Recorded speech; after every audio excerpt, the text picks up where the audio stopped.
1, check 2. Blog Talk Radio.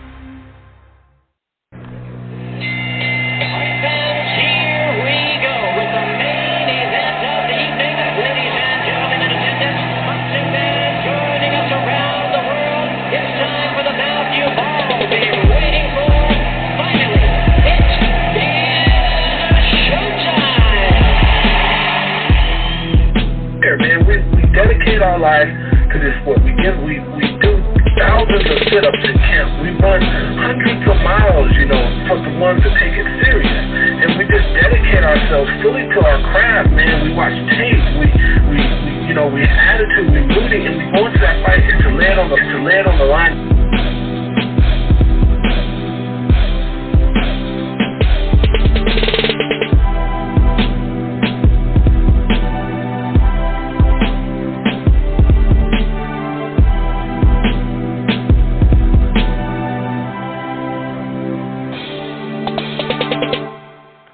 What up, boxing fans? This is the Rope-A-Dope Radio Podcast. I'm your host, Chris Carlson. We are live on a Monday afternoon. Yes, a Monday afternoon.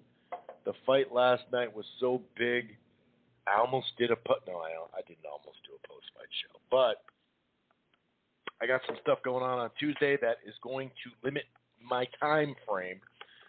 So I figure, why not? I got the day off.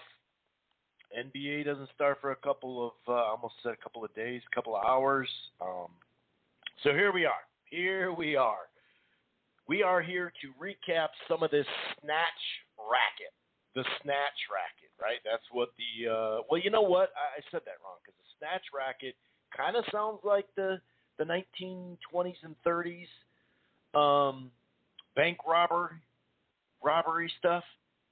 The Dillingers and all that, but I really think snatch racket was actually kidnapping.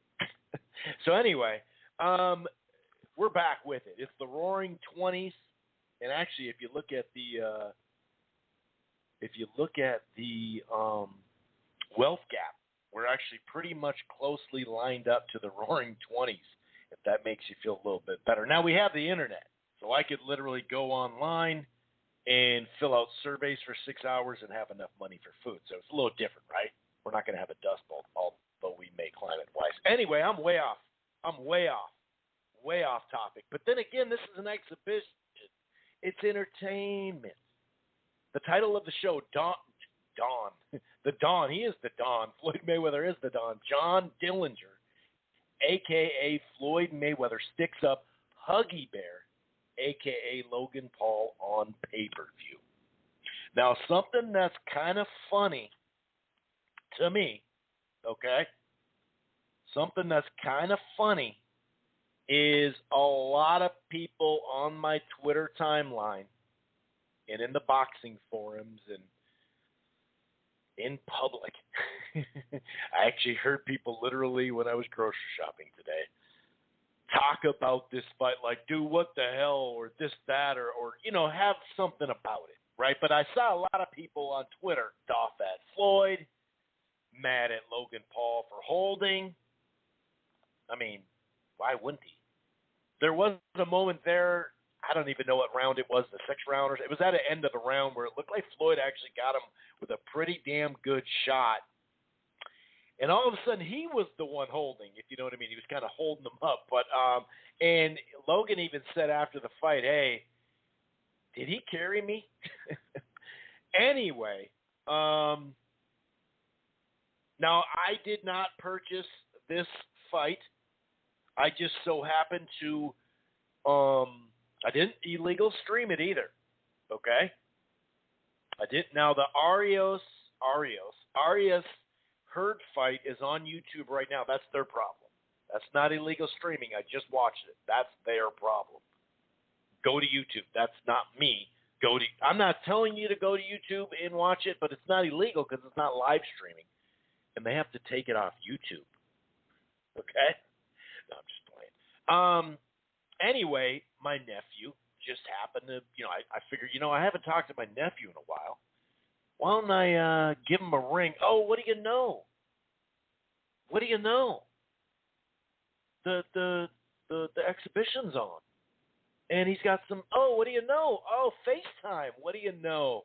So I did manage to watch all 8 rounds, a little before, a little after. I actually watched some of the press conference. That was free, right? Okay. So, yeah, I'm going to talk about this. You heard my breakdown last week. It was about all the odds. I don't think any of those odds happened. Any of those things paid off. Taking bets for an exhibition is just silly. Why do people do this? And then why do people get mad? But some people felt entertained. And this is like a broken record. It's a broken record now. Entertainment value has a price on it, and there's a definition for everybody. Do you feel like you got your money's worth? You got to see an ice skating rink, or a canvas that was wet. Whatever. We're going to talk minorly about it. Like I said, I did get a chance to see it via FaceTime. My nephew did not broadcast it to anyone, okay? He wasn't on Periscope. Is Periscope still a thing? I don't even know. Anyway, so we are going to talk a little bit about that. The Herd Arios, man, Herd was so ready for Charlo and ready for all these fights. Didn't seem like he was ready for this one. And it's just an old tale, that happens a lot in boxing, that your styles make fights. That's an old saying, but the style in which you fight has a shelf life.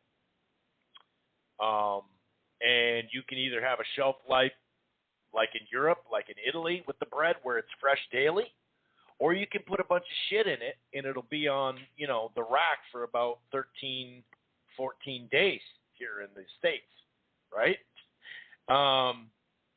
And Herd looks like I don't know. Herd is so stuck between styles. I don't know what the hell he was doing half the time. It is what it is. So we are going to talk a little bit about this, okay? I didn't see the Badu. Is he Jewish? Badu, shouts out to all my Jewish listeners, by the way. Badu Jack, obviously Pascal. Did he pop for a 4th one? Is there an extra one in there? Did I see that on Twitter that was that the B sample? Did the B sample come with 4 instead of 3? Oh, good golly. But we're going to talk about specifically the events, the snatch racket. I'm just going to go with that, the Mayweather Logan. And then we're going to go with the Herd stuff. We're going to preview the weekend a little bit. I got a little fight news locally. We got some fight news at the Armory. The shit is popping. June 27th, another Sunday. Hey, Floyd says it's okay to do fights on Sunday. We're doing fights on Sunday here at the Armory. Now, it's not the matchup that we thought we were getting. So I know a lot of people are going to be like, but it's still a good matchup where Morales is. Morales Jr. I just call him Morales. I'm having problems pronunciating today. David Morales Jr. is fighting an unbeaten prospect. The dude who just made Chavez quit, actually. They're going to say that 14 times on the broadcast. But I still think it's a good fight. I think it's 4 undefeated fighters in the main event in the co-feature. And then Omar Juarez is going to go against a pretty tough dude, so that should be interesting. So, yeah, Shakur Stevenson returns. We'll kind of lightly go over that. I think that undercard fight is going to be the best fight, of the night. And speaking of Pedraza and Rodriguez, oh, man, I had the hiccups earlier. Now it feels like they're coming back. Anyway, like I said, we'll talk a little current fight news. And, of course, we'll, end the show with some boxing Twitter, our boxing Twitter segment, where we read great tweets that we would retweet, right? Where you're just like, yes, you got it, dude. I love that tweet. Or we expose some fanboys. Well, we don't expose fanboys. Fanboys are fanboys. We kind of poke fun at fanboys, but we expose the media members who act like fanboys, whether it's financially or they just whatever. But part of that is and this is a segment we'll talk about, Jake Paul, all of a sudden, according to Triller, in quotes from Triller, that he's a novelty act.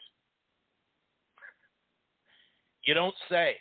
Well, he's a novelty act now, dude. Now that he's with Showtime, he's a novelty act. We actually didn't want him on our main events. But you should hear some audio. And, Coppinger and Woodsy and a variety of other guys ran with that. And, once again, really didn't add a bunch of, they didn't use many quotes from before. They didn't add the context. What do you know?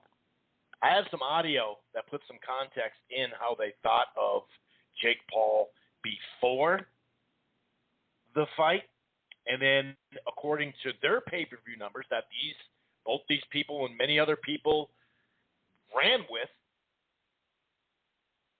now all of a sudden he's a novelty act because he's with Showtime. Well, he does have some legal issues. That's true.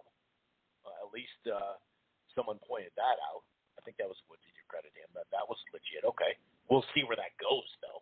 I don't think they dumped him. I don't know how much. I don't know. It's just funny. My point is, if you're doing well over 1 million pay-per-view buys and someone asking for $10 million, come on, dude. We mentioned this a little bit. I got some messages on this. It's just funny. Like, listen, I'm not up here saying what Jake Paul is, but there are a couple things that Jake Paul isn't. And when you say it's a novelty act, isn't your whole fucking Triller platform when it comes to boxing a novelty act now? Because remember, they said, we're not even messing with the purists, dude. We get it. You guys don't like it. We're trying to bring in other people. Now they're flipping it. Like, nah, dude, we're actually, this is a real fight card. It's so funny, dude. But like I said, it's all about context, and we have some audio. I don't know. There's no way those pay-per-view numbers were real if that's the case. If you're not willing to give Jake Paul or Mike Tyson, if Mike Tyson was, if that did 1.8 or 1.5 and you're not willing to give him $20 million, then you're not doing those kind of numbers. And I understand that musical acts, on the card do cost. But even if it was $1 million for a couple of those acts, you'd still have plenty of money in there. Because remember, they're mostly buying it like compared to a normal boxing pay-per-view, all these young people are buying it on the app, so there is no cable operators splitting money with you. I'm not saying there's none because it is available on demand and stuff, but it's nowhere near. It's more like 50% or over, and this is their numbers, So put that into the pot and stir it up, and it's just funny. Like I said, it's the usual suspects in the media that now that someone signed with Showtime, all of a sudden, oh, well, it's a novelty act, man. We tried to get him a legit boxer, but he didn't want to take it. We tried to give him a co-feature spot. What in the world would he be doing on a co-feature spot if that thing just did 1 point whatever million buys? Come on, dude. This is just silly.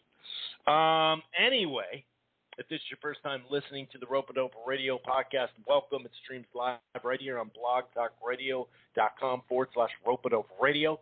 However, you don't have to download the show right from Blog Talk and Rope-A-Dope there or listen in the browser if you don't want to. You can find this platform, Rope-A-Dope Radio, on Apple Podcasts, on iHeartRadio, Player FM, TuneIn, Sticker, Spritzer, really all over the place. We're also part of the Grueling Truth Sports Podcast Network, which can be found in a whole lot of places.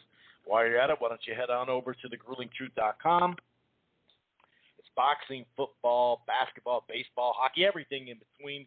And one more thing, if you're thinking about cutting the cord, or you're not quite happy, I got something for you. It's called AT&T TV.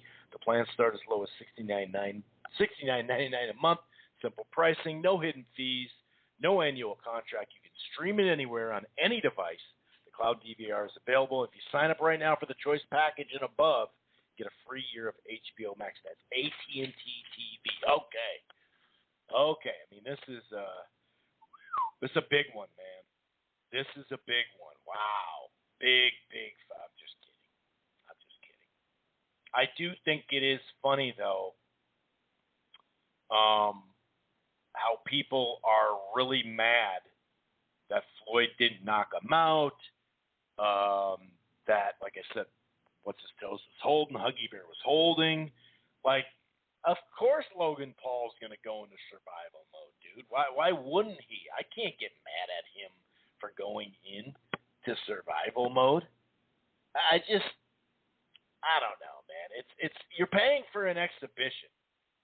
A lot of people are like, man, what's up with the 8 rounds? Why is it only dude, stop.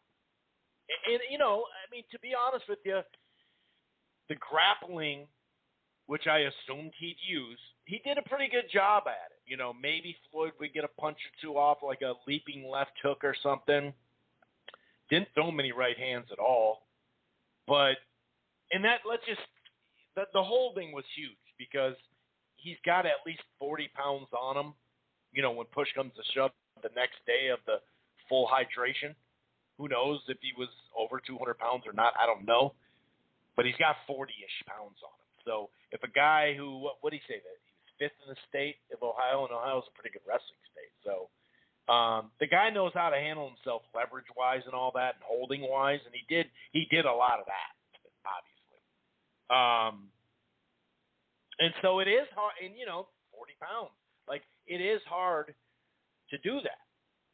It is hard to knock someone out. It's not like he's a big knockout artist, you know, at this, especially at a higher weight class. So, you know, if this was a fight and they didn't have gloves on, that'd be different because then it wouldn't take as many shots. But, and then, like I said, some people are actually saying that he did knock him down or that he was going to go down, but he held him up. I see what they're saying. I don't know for a fact, but, you know, there were a couple left hooks that found a home, that's for sure. But basically, Logan Paul came out jabbing early. That's what he did. Didn't land much, but he was jabbing early. Floyd was kind of on the outside for a round and a half, and then he started kind of pushing the pace a little bit, coming forward, looking to land the left hook lead, basically. He landed some right hands, but you could tell, like, he was slow and, you know, I mean, he hasn't fought, because even that New Year's Eve thing, I mean, that dude is so small. Like, let's even go back to the McGregor fight. That's in a couple months, in 2 months or so, a little over 2 months, that's going to be 4 years ago. That's fucking crazy, by the way. But 4 years ago. And then you back it up another, almost 2 years, right, for that the last Berto fight, 2015. So, I mean, he didn't look fast, nor should he. And I know, you know, I've been really big on giving Manny Pacquiao a lot of credit and boosting him up even higher right now, just in general. I'm not saying about Floyd, but my point is I can give a lot of praise to Manny without putting down Floyd. And obviously we know that's not really possible for a lot of people, vice versa. You know, a lot of people downplay Manny Pacquiao stuff. You know, it is what it is. That's an ongoing saga that took on its own. That thing had legs and just ran away like Forrest Gump. It just kept running. But I'd rather at 44 with Mayweather, when clearly his mind's not in it. He trained, took a couple days off, trained a couple days. You know, he didn't want to mess up his body and get hurt and you know, drop the bag. So he said it's an exhibition the whole time. He told you he's not really training. I mean, how many training videos did we even get? It's like a way to keep in shape. Both of them are like, well, that was fun. And why wouldn't Logan Paul do this? I think, you know, Logan making it the distance is a win for him.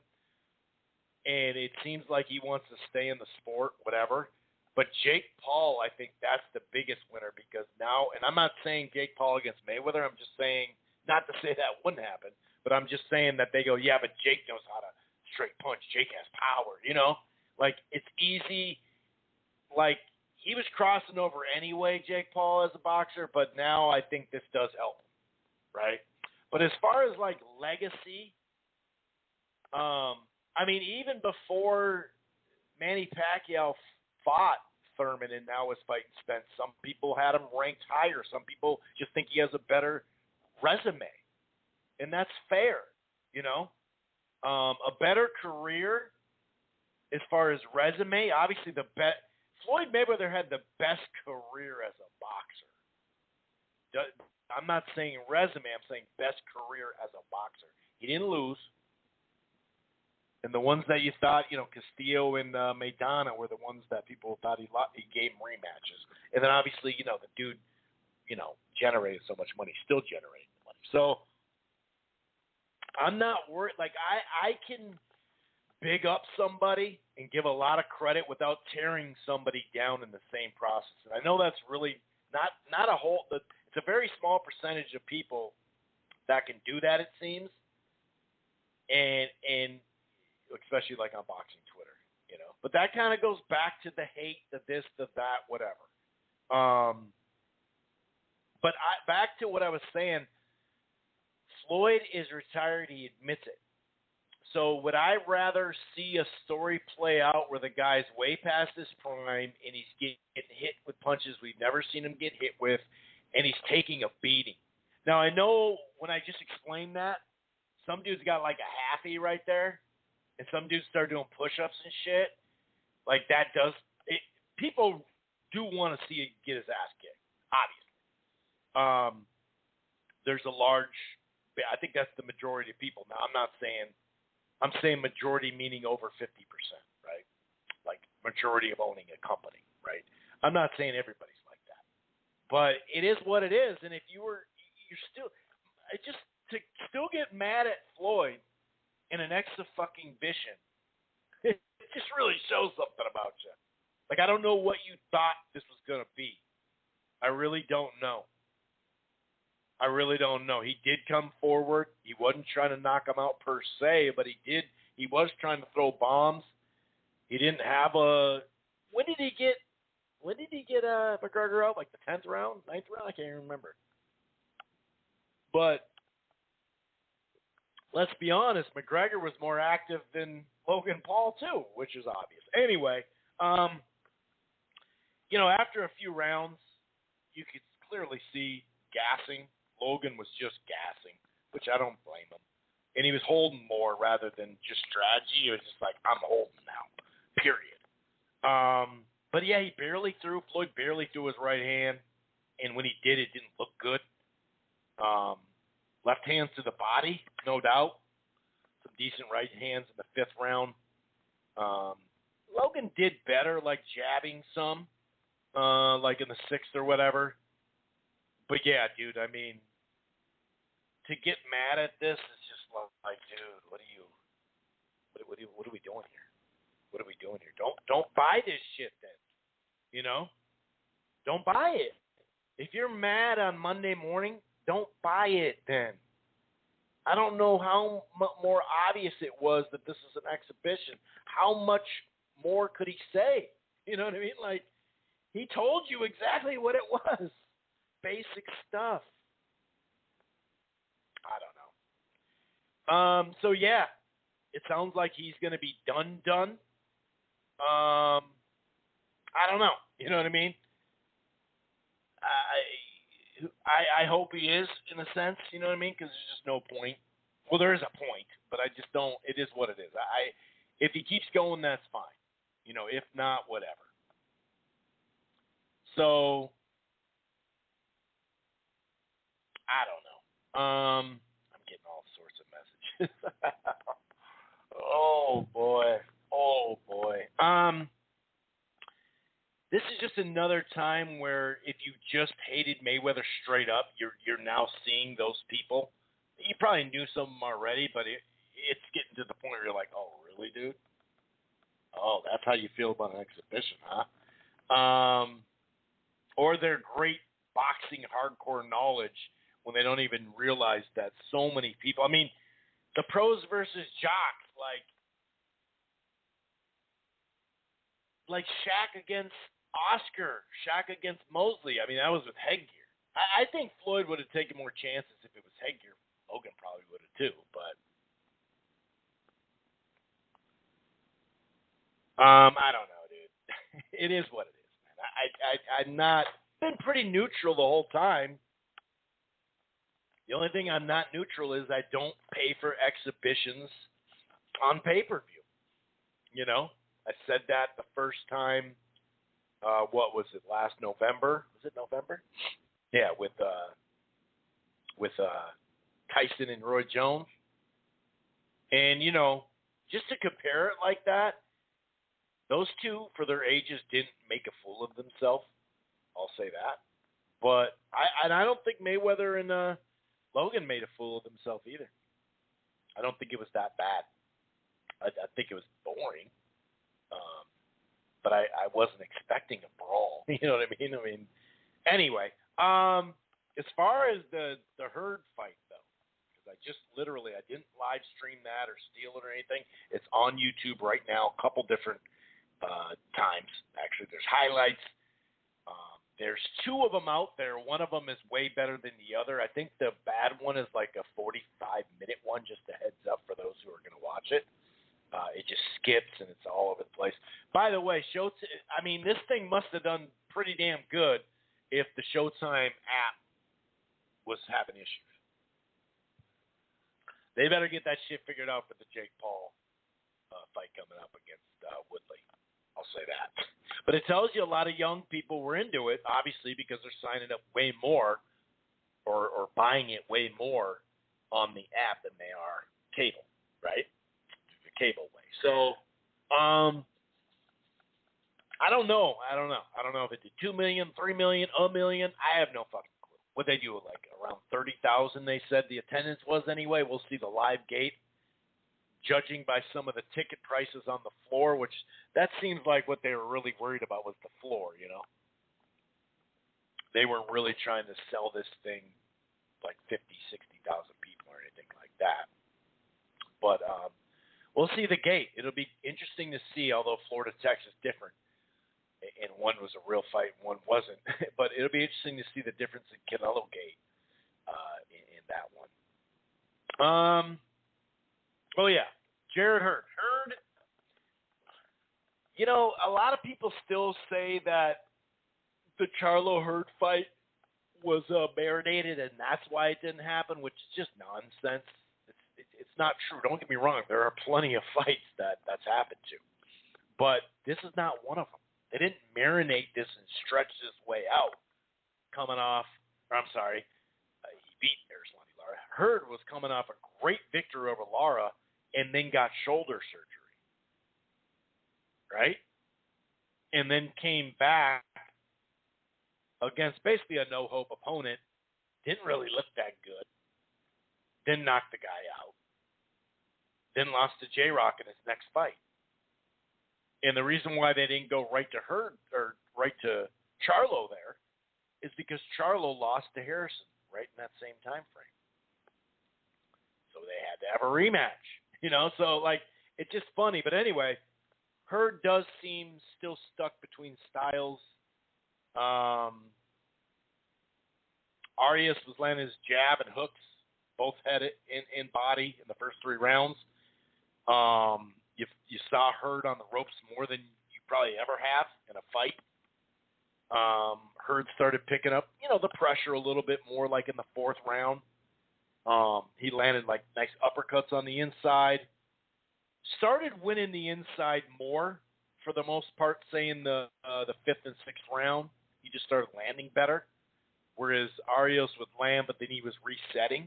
And he did that. It just in those 2 rounds, it wasn't as good, but he did that throughout where he was actually winning portions of the inside fight, like large portions, which, you know, that's not good for Hurd. But when the fight is in the middle of the ring on the inside or when Hurd's on the ropes getting pushed back on the inside, he's not as good, obviously. When he's pushing forward, the actions on the inside, that's a different one. And there's no overwhelming punch brigade, you know, any longer. I'm not saying, you know, he didn't still throw some punches, but it could be that he just went through too many wars. It could be that he just needs to change his fucking style. I had it 4-1 or something like that after 5. I thought, and then it was 4-2 after the 6. But then Arias kind of bounced back. Arias landed like good short shots more short shots, I should say, on the inside in the 7th. Competitive round, couple of low blows or whatever. Was it the 9th round where I thought Hurd once again was trapped? God, I cannot speak today. Trapped on the ropes again, and hooks and uppercuts and all that, but there was a knockdown there. It was kind of the back of the head knockdown. I think that was the 9th. And it didn't look. It looked like a slip back of the head. Now we've seen worse be called knockdowns. But overall, I thought Hurd closed a little stronger. Whatever. I had it 6-4 for Arias. 2 scorecards, 95-94 and 96-93. Cool. I'm with that. 1 scorecard added, 97-95 for Hurd. So, obviously Hurd, I don't know, did he respect his opponent? It sounds like he's been training for a while, Was he training too long? And he overcooked himself? Is that just a reach and making excuses for him? You know what I mean? It just doesn't, I don't know. Sorry, it just doesn't add up. I just had to get liquids in me there, if you can't hear that. I don't know, man. It is what it is. It is what it is. It is what it is.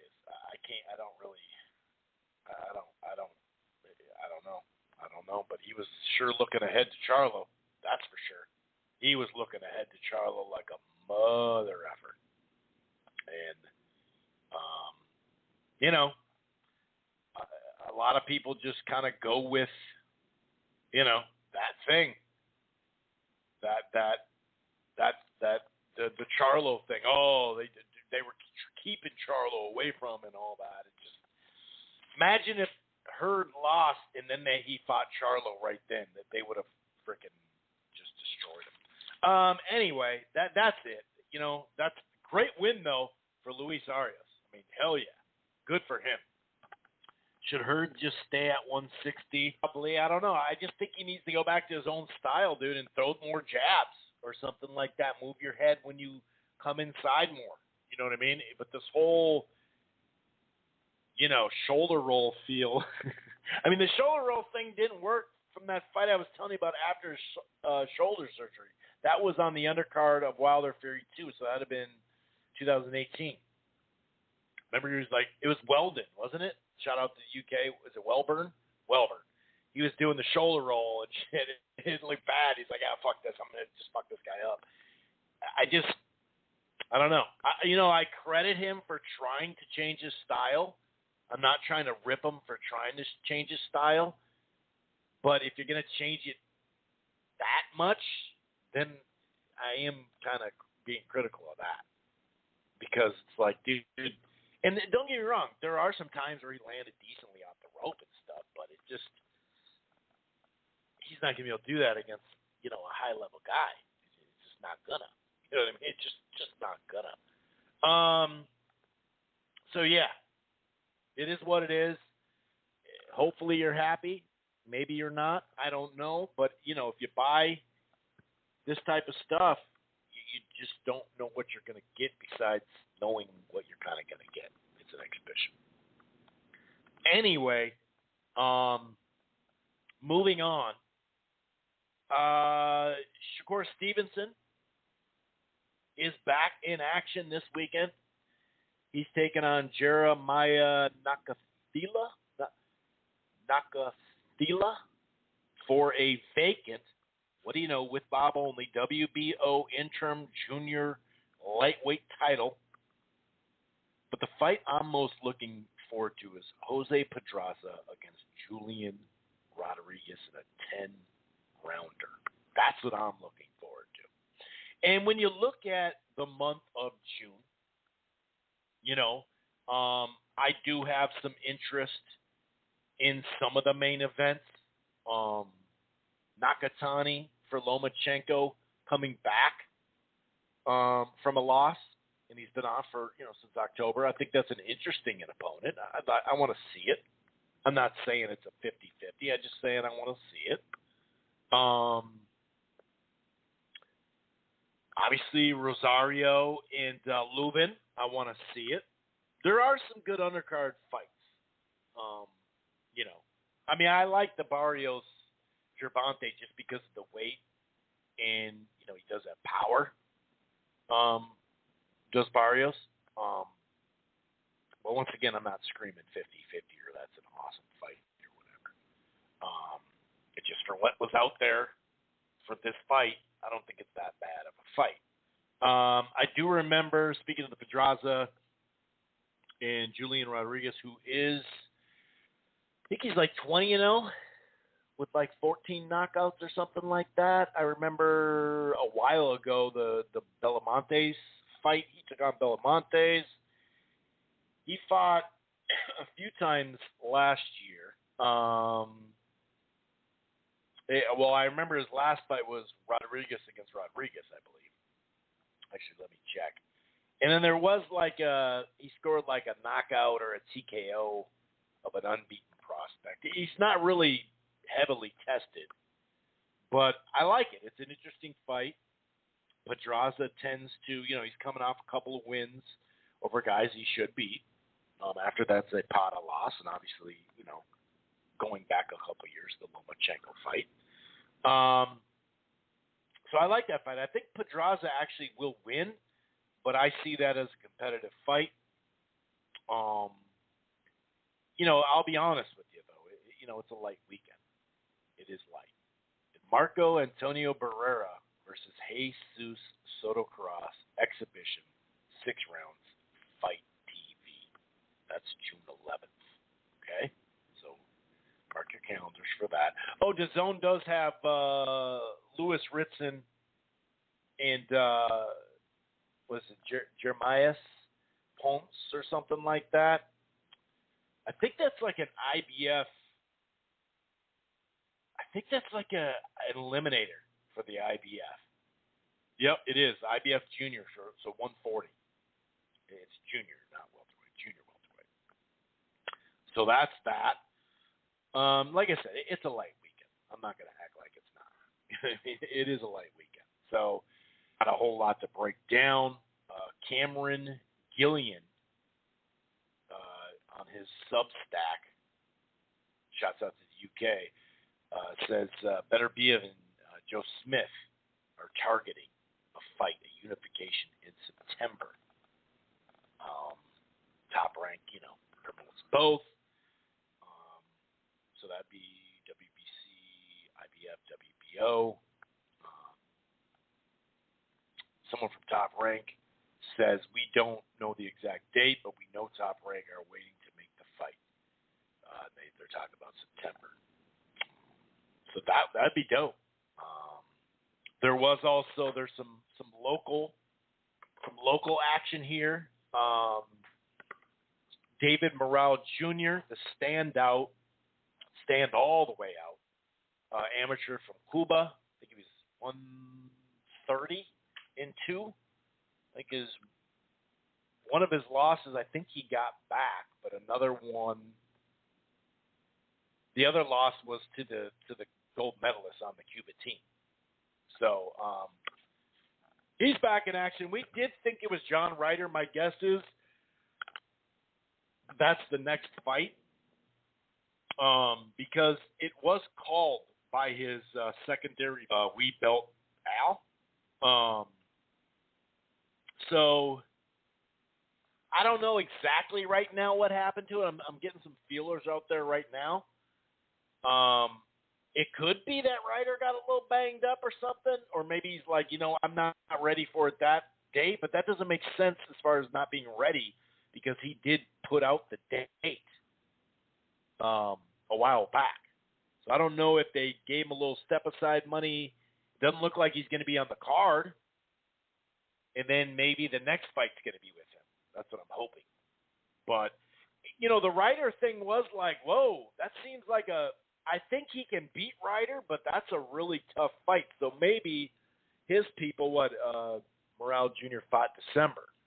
So maybe his people are like, let's get a fight in June because that is, almost 6 months, over 6 months. And then maybe in the fall we'll get him back. I don't know. But I was minorly surprised, not with the opponent choice per se, like once, Ryder's not there, I like the opponent still because, to be honest with you, Morrell Jr. has 4 fights. This is his 5th fight. So taking on Mario Cazares, I think it's Cazares, guy who just made Chavez Jr. quit, which nowadays isn't that tough. No, but I think they're going to say that 413, maybe 14 times during the broadcast. So I don't mind it. It feels like just a prospect type card, but I like it. 2 undefeated guys. Like I said, it's only his 5th fight. As far as Fox goes, and we've been plenty critical through segments in a variety of ways, and I even wrote an article about it too. So I don't mind this because this to me is good prospect stuff. I know people are like, the funny thing is people rip the belt he has, but then rip his opponent too. It's like, well, if you think it's a fake belt, then what are you worried about then? It's a fake belt. He's not a true champion then. So get over it. Like, okay, so therefore, if you take the belt away, you don't count the belt, then take it away. Clearly it's a secondary belt. So you take that away, and if they just announced this fight, and you didn't know about John Ryder, you'd be like, all right, dude, this actually seems like a good matchup. It's a 12-round fight maybe. Hey, this is a good, Mario Cazares, right? No, it's Cazares. I don't mind this fight. I think it's a good fight. And like I said, the top 4 fighters on the card, you got a Pochi and Glatton, Brandon Glatton, who's an undefeated. Both of them are undefeated. It's a 10-round cruiserweight fight. And then Omar Juarez takes on Al Riviera in a 10-rounder to kick off, the card. So, I'm good with this. This is prospect heavy. Omar Juarez, is I think he's like 11-0 or something like that, 10-0. Willie Shaw was a good fight for him. Dakota Dillinger, not as much, but not bad. Riviera's been stopped. He literally just went the distance. Bartholomew, Malik Hawkins did end up knocking him out a couple, maybe 2 years ago, maybe a little less. I can't really remember. So I'd like to fight on that level for Omar Juarez. I think that's a good look, and they've done a good job. I think this is going to be as tough as opponent thus far. So as a prospect, I'm happy here. And this is at the Minneapolis Army. I don't know if I remember to say that. I'm obviously a little excited because that means we're back in business here. So that's on Fox at the Armory. Tickets are on sale now. They're selling pretty decently. It's not like there's ads up or anything like that. On the undercard,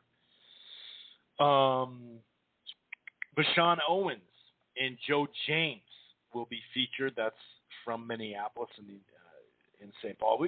People have seen that Owens fight before. He's from Minneapolis. Fun fighter to watch. He fought Fundora, and for like a round and a half, he was giving Fundora the business, and then Fundora gave him the business. But still, he makes for a good fight. And then you have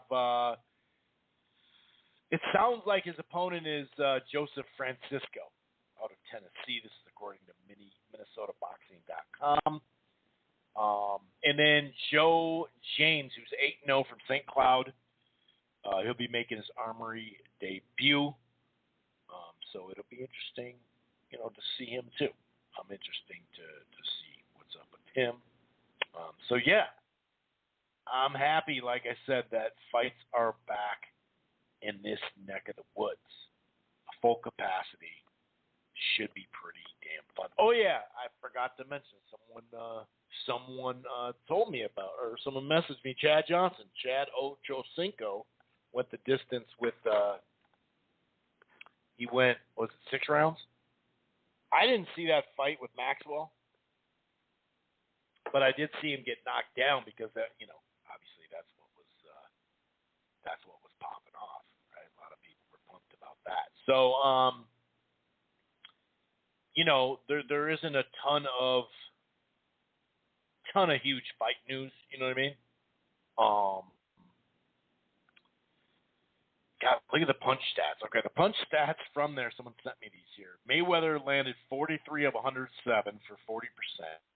Jake Paul threw double, 217, but only landed 28 at 13%. They're both landed 7 jabs. Paul threw 73 to 14. So yeah, that's an exhibition with a 44-year-old who's past his prime. So that's what you're gonna get. With the Herd landed 151. Arias landed 163. They threw about the same amount of punches. The jab 31 to 10. That's that Herd Arias. It was a good fight. I wouldn't mind seeing a rematch or whatever. That's fine with me. Jermell Charlo has a pretty fun. I don't know. Oh. Did you guys hear that? Oh, wow. That was kind of crazy. A bunch of static just came through my ouch. Sorry. What was I saying? Oh, yeah, Charlo. Jermell Charlo posted something pretty funny. You should check it out. There's not a ton of other fight news when I look at it. There is some Twitter stuff. Oscar De La Hoya was freaking out. Or not freaking out, but saying some shit to Canelo. We'll talk about that in the boxing Twitter segment. But yeah, not a ton of fight news.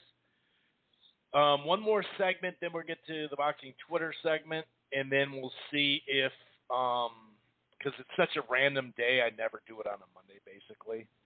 I may have to do it next week on a Monday, too. I'm not sure. But, life gets in the way. So we'll see if anybody wants to join in. For those, online right now, press 1 if you want to call in or talk. 646-381-4990 is the number to call. If Carcino or somebody doesn't pop in somewhat soon, I'll probably, or Portland or whoever, John's working during the day, so he can't come in there. So, but yeah, if anybody wants to join in, that's listening now. If not, that's cool. I talked a little bit about this last week, and I knew it was coming. I knew it was coming. The Jake Paul stuff, signing with Showtime and all that, right? And immediately was discredited. Immediately. This is Coppinger, who, Triller. It works for Triller. Or at least gets paid by Triller. Jake Paul signed with Showtime. This is Mark Raimondi is who actually got it. Raimondi, that's who actually broke the story. Coppinger actually gave someone credit. Ryan Kavanaugh, the Triller guy, he tells me Paul on Triller was always just a one-off novelty as a main event. He said he offered Jake an undercard slot against a legit boxer on a future show, but Paul declined. So it was always going to be a one-off novelty. Always. Paul being anything other than an undercard for us would change it from novelty to unacceptable. Regarding Showtime, he says imitation is the ultimate form of flattery, but yet now he's imitating. With this next pay-per-view, he's imitating pay-per-views in boxing that shouldn't be pay-per-views. The main event's not, we don't even know. It's just, come on. Teofimo's just starting to turn the corner. He has yet to fight in front of a huge crowd that he brought. But it's just funny because before they were going for entertainment, young people, blah, blah, blah, blah, blah. And now they're like, nah, dude, I saw them tweet, we're back with a real boxing card. Oh, so all that slap boxing, and I know the musical acts are still going to be there, which I think is pretty smart. But it's funny how it's all about context. Like I said, I'll give Woodsy credit because I believe he's the one who brought up, at least he adds some context. Well, he has some lawsuits, right? He has some shit that might go wrong for him, a case of harassment or whatever. I don't know. Alleged harassment. Still, I mean, it comes down to you have to at least question the numbers. And the reason why I question the numbers, a lot of people, when I did that twice, they don't think I'm hating. But they don't realize that they came out and said they had 250 million monthly users. And I'm not saying the thing doesn't have a lot of monthly users. But then they came out, someone else from the company, a representative, came out and said, we're no longer going to release numbers of monthly users because they're not accurate. It's about half that was the report. So if he says they just did 1.3 million or 1.5 or 1.8, that's why I always said originally maybe that's half. And I always said, hey, if they're doing 500,000 or 700,000 or whatever, that's still a lot. That's still crazy. And obviously they do capture the youth, that audience or whatever. I mean, they have anyway. But to only just say that's a one-off, dude, it's a novelty thing. You know what I mean? And remember, there were some things that were said before it about Jake Paul from Kavanaugh that don't line up too well. It'd be one thing if the thing just completely flopped, right? If the thing completely flopped, then I get it. But according to their numbers, using their numbers, it was far from flopping. You know what I mean? So, and I never believed their numbers anyway. But here's what the same guy, and this is just context, folks. This isn't ripping people. It's context. You have to, at least as a reporter, do your fucking job. This is what was said before the fight. And remember, he's the one who said, Triller's the one who said that it did well over 1 million buys. And it was reported by a lot of these same guys. And I see that you're doing new and innovative things with it. Why Jake Paul as the headliner for the next event? Jake Paul versus Ben Askren. What's important about having somebody that has that certain fan base? This is Kelsey McCarson, too, by the way. What we took out of the last event is that people want entertainment. And, I know that from the guys at Johan that we were their most successful, basically, commercial event in terms of distribution in 50 years. So they're like, we got 300 people, commercial locations that bought the fight. And he's talking about, I don't know exactly what he said, commercial locations. So I think that's more than just the bars. But then in April, it's not like every bar was. I don't know. That was a little misleading. But listen to what he said here. Never bought a fight before, and it was the younger audiences. And when we watched our digital buys, like real time, just grow, and the chatter on the internet about the look and feel. What we realized is that that's the audience. This fight has been missing is that younger audience. And so when I look at Jake, I actually think he's a crossover. And when I look at Jake, I actually think he's a crossover. Now listen to what he says about his opponent as well. Crossover is that he's had 2 knockouts, 2 fights. You can't say he's not a boxer, right? You could say, oh, well, I don't know if he's the best boxer. People have their opinion, or maybe he won't win against the biggest pro. Maybe he will, but he's a boxer and he's had 2 knockouts, right? And so when you look at that, which is one, that he's a boxer. 2, he obviously speaks regularly to the under 30 audience. He's got a tremendous following. He represents everything that people want to be, meaning kids are like, they have a dream of becoming social media stars and then crossing over. I agree with what he said there, too, as far as the youth their stardom. So it's like, look, he built himself up on a YouTube channel. He became a rapper. He became a boxer. People love that. They love or hate that story. And that's the other thing is he's polarizing. So if you love him, if you hate him, people want to see it. And then you put someone like an Askren there, who's I think he was 18-0 if I was right until the end, and someone who is truly an epic fighter. Truly an epic. So where does that put Woodley?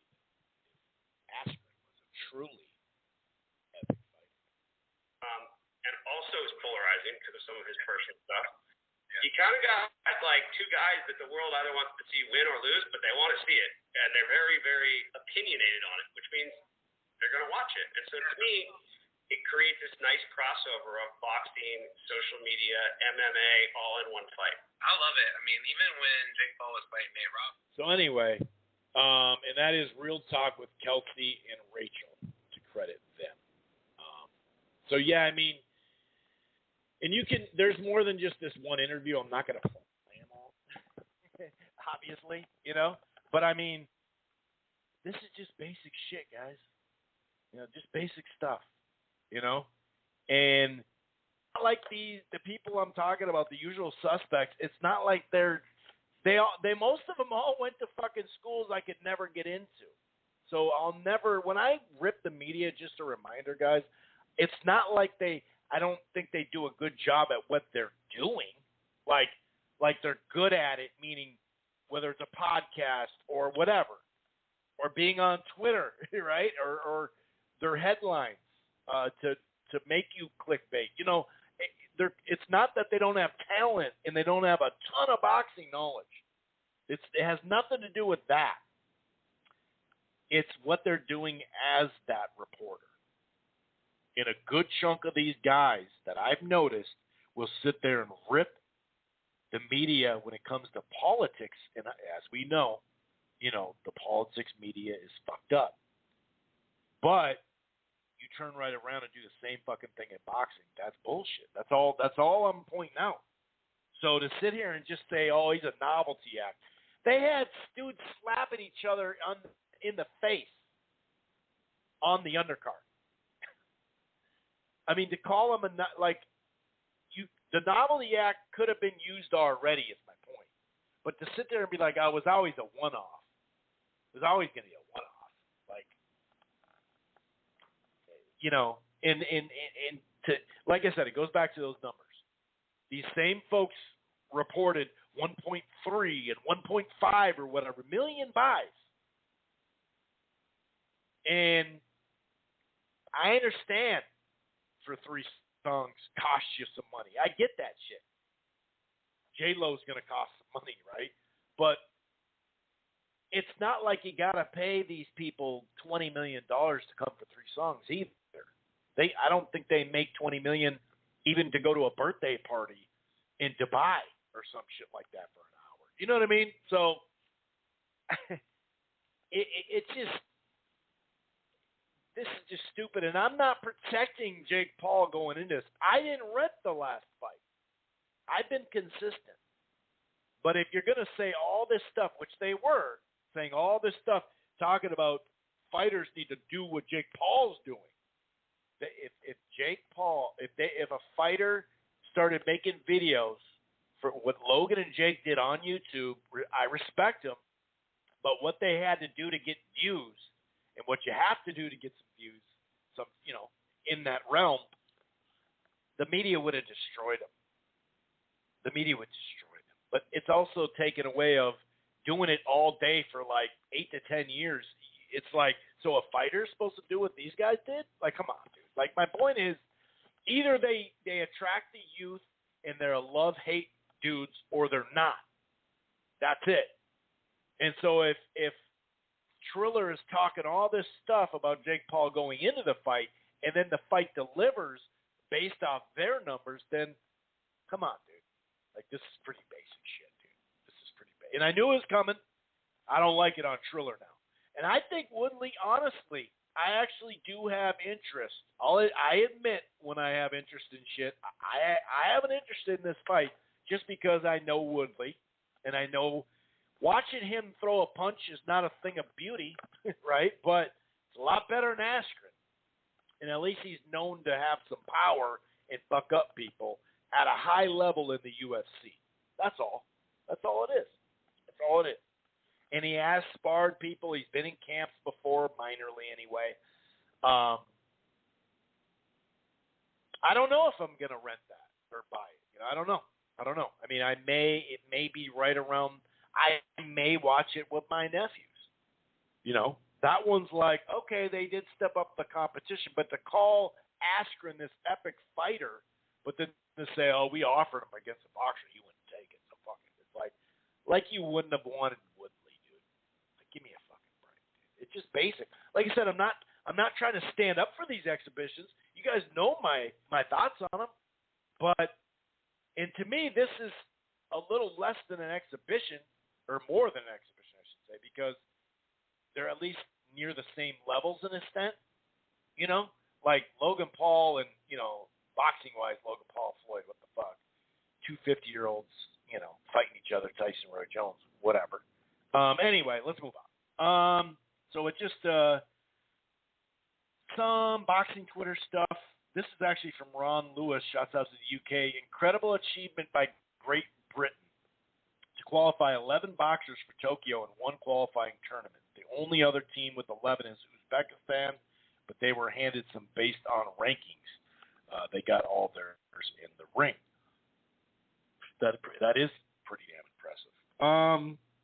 This is on, I don't know what betting website this is based off of, but someone sent this to me. 86% of bettors putting money on Logan Paul over Floyd. 86% of betting. Wow. Okay, Oscar De La Hoya. So on Instagram, I think this was originally posted. Now I see it on Twitter too. And there's this. It's Canelo in the ring, and Oscar is basically ripping Canelo. He says, "Please, this guy does everything wrong. Head up when he throws hooks, on his heels, flat-footed. What else? Oh, he avoids Twin Charlo." Canelo said, "Do me a favor and go fuck yourself," and he had kitchen utensils. And if you guys get that joke, if you don't get the joke, Google it. Google that shit. I guess this is based off Logan Paul. He said, Tyson Fury pitched me in the DMs. He's like, yo, Jake can fight Tommy and I can fight, and you can fight me. I was like, pass. If that's true, that's funny as fuck, dude. But I get it. Why not make some money? What do Muhammad Ali, George Foreman, Sugar Ray Robinson, Mike Tyson, Willie Pep, Joe Louis, Jack Dempsey, and Jake LaMotta and Floyd Mayweather have in common? They all at one point fought in exhibitions. It's part of the sport. Like it or not, this is actually Jake Paul here recently, obviously winning, blah, blah, blah, blah, blah. What's it say? Oh, it says, easiest fight. Oh, this is Woodley. My bad. Easiest fight and biggest purse of my career. They brought me in to take out the trash. I can't wait to shut this bitch up. This is getting done for the culture. The whole MMA boxing community, get rid of these guys from combat sports. Like I said, I do have some interest in that fight. I'm not going to lie. Hey, bro, why do the Paul brothers talk about Westlake, Ohio like it's some fucking trenches? No shit. It's like Ohio trenches. But it's not Ohio trenches, but it's like they say, oh, it's Ohio, bro. Well, yeah, but is Westlake like that? That's pretty funny. So some dude, Dave Meltzer, talked about the pay-per-view numbers are looking big, unlike wrestling where 80% or 80% of the buys or so the day of. This is actually like 98.5%, he says. I don't know. He says it's going to be big, but Robert Silva, who's a great follow on Twitter, by the way, there's suckers born every minute. I'm watching boxing historians. I'm a boxing historian. I refuse to watch carnival sideshows and circus acts. The general public continues to open up windows and throw money out of them. Instead, I watched the Kings documentary last night and 4 legends that fought each other. I am going to do a segment on that documentary. I think it's 4 parts. I think I'm going to do 2 on one and then 2 on the other. This is from Spence. I told Al I want Crawford after I fight Pacquiao. I'm about crossing the street and see what they're talking about. If not, I'm moving up. Because he said 147 is getting tougher and tougher. We've heard about this big unification fight with Murata and GGG in Japan. But that's New Year's. That's New Year's. And what date did Gennady Golovkin fight last? What date was that? I should check right now. When did he fight last? I can't remember the exact date. Okay, it was later in the year than I thought. Okay, so he's going to take about a year off to fight this guy. So hopefully fight Canelo at some point. That's his plan. Someone tweeted, if GGG beats Andre in the summer and Murata in December, 2 unifications in 2021, he's pound for pound number 3. I disagree. If he beat Andre, I wouldn't be shocked. But Murata, that shit doesn't put you top 3, dog. Sorry. It just doesn't. Don't get mad. Just, it is what it is.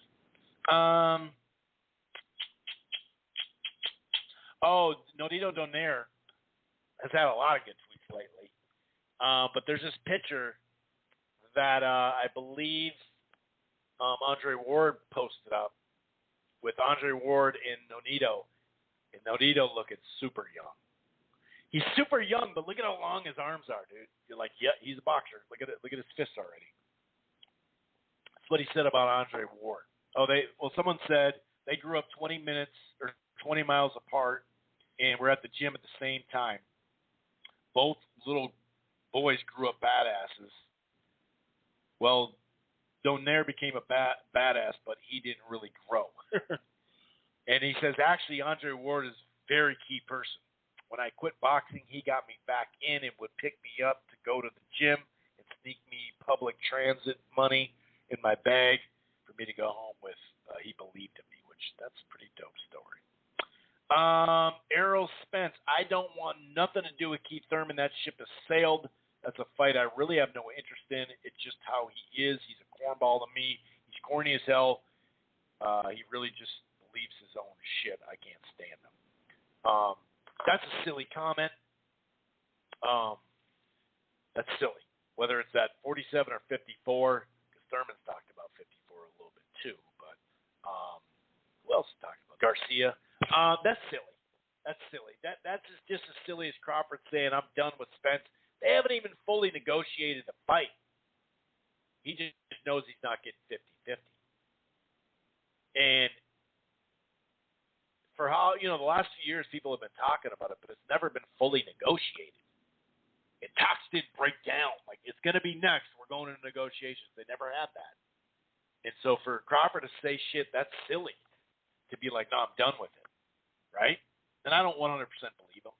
But this shit's silly right here. Talking about, no, I have no interest in the Thurman fight. That's silly. I don't believe him, but that's silly. That's silly too. Okay. What if pay-per-view? This is actually, I believe this was a boxing scene forum. So maybe this is the dude who copy-pastes on Twitter.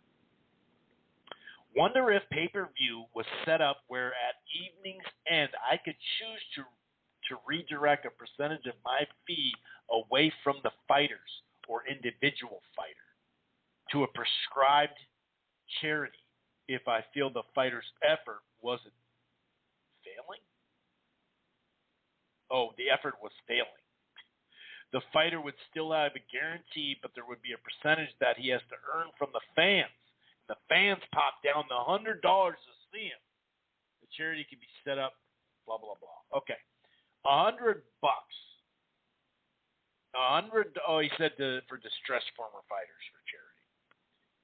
First of all, there's been $200 pay-per-views ever. So this whole thing, I have to pop down 100 every time. That's fucking bullshit. Mayweather McGregor, Mayweather Pacquiao. That's it. That's all it's done. There's No other $100. People keep throwing this $100. It's because DAZN did that. $100 pay-per-view every time. No, it's fucking not. Just stop. But to sit here and say, I want so much. You popped your money down, dude. You don't even know where all that money's going anyway. And it's not going to the fighter first. I'll tell you that. So now, if he's, imagine having, I want to redirect my percentage. But then we hear, Mayweather. They wanted to see him, so many people wanted to see him lose. Well, what do you think they do with his money then? When he beats another guy, they built up. Like, it's to think this way is just so into yourself and not giving a fuck about fighters' health and all that. At the end, they talk about distressed former fighters. Give me a fucking break. Why don't you start your own fucking charity for that and start donating for it? This shit's stupid, dude. Come on, dude. Like, how bad is it? How bad is it? So I'm going to pull my money away, half of my money, because I didn't think he gave effort. We don't even know what's going on in some of these guys' family life sometimes in some of these fights, or they're injured and they got through it, or give me a fucking break. That's just such an American mind state sometimes, where you're just like, you really? Oh, wow, you have a serious issue. Jim Lampley is a guy who can't relate to this era of boxers or fans. Instead of trying to move on with the times, he's just become a bitter old man. No wonder a lot of people who cover the sport still love him. I think of Larry Merchant more with that, but hey, you make a good point. And listen to what Lampley said to Lance Pugmire, dude, of The Athletic on Floyd Mayweather. I would go so far to say that if you did not have Mayweather and the success that he created for himself in this arena, you might not have seen Donald Trump. Trump was in the boxing world. He took some of the lessons from Mayweather.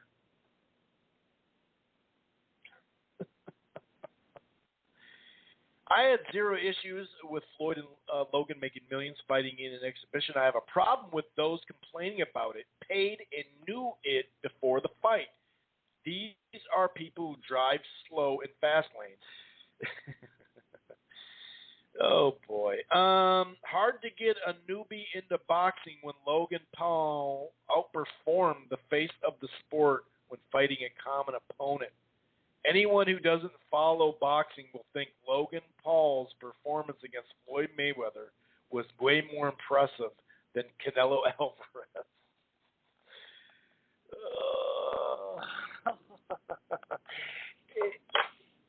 If they become casual to the sport, even hard shit comes out of people's mouth when they quote-unquote hardcores on Twitter that you're just like, are you serious? Shit will come out of people's mouth. This is very personal sport, whether you're a casual or not. And actually, you get it from both, like I mentioned. The common boxing fan who keeps up with the sport, watches like maybe once a month or 2 months, they seem to know what's wrong with the sport, but they've accepted it and moved on. It's funny, dude. Like, you know how many fucking dumb things are said about LeBron James and basketball? In other sports, too. It's just Michael Jordan had old white guys paying hundreds of thousands of dollars to play him one-on-one in his camp.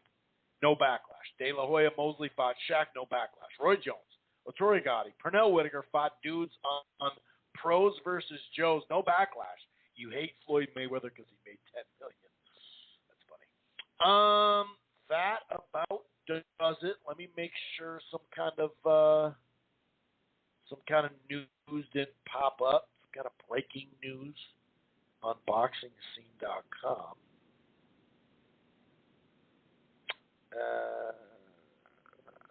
Yeah, I think that's about it. Okay. I'm going to get out of here, folks. Shakur Stevenson fights. Like I said, look out for that undercard, Pedraza and Rodriguez. I think that'll be a very competitive fight. I got Pedraza by decision, but I can see it going both ways. Enjoy your weekend. Hopefully you guys are doing okay. Peace. Once you become the world champion, I believe that you feel you have the upper hand.